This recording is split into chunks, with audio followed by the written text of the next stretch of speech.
I made my first wooden surfboard about 4 years ago. I've only been surfing for 6 years and always sort of mucked around with wood, and I came across a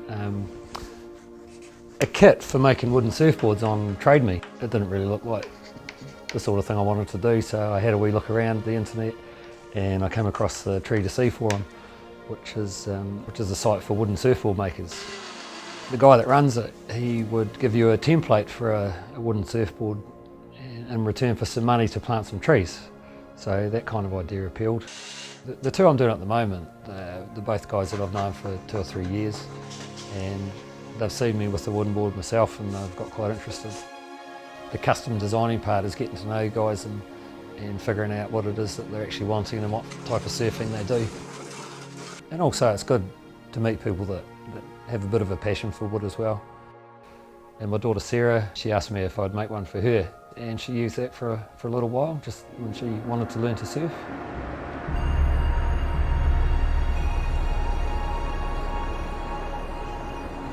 Then my mate Pricey, I showed him this longboard. He sort of looked at it and thought, wow, it looks pretty cool, but man, it's heavy. Don't quite see how this is going to work. He didn't say that to me, but he thought it.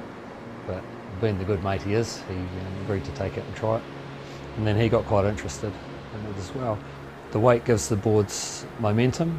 Also, they're very buoyant, and if they were the same weight as a foam board, then they wouldn't sit right in the water and perform right. So the weight factor around about 20–25% heavier than a foam board to get the performance.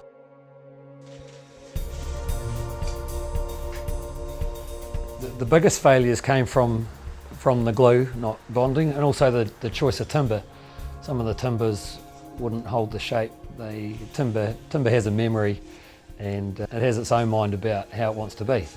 So I finally settled on using Paulownia, which is an Indonesian timber. It's grown in the Waikato here in New Zealand. It's a really strong timber, and it's really light, and also it's easy to shape, and it'll stay in whatever shape you want it to. The other timber I use is cedar varieties, Japanese cedar, western red cedar.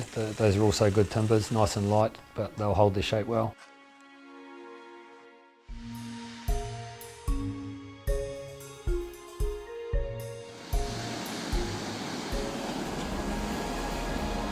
My first surf was on Labour Weekend 2007, so that's almost 6 years ago.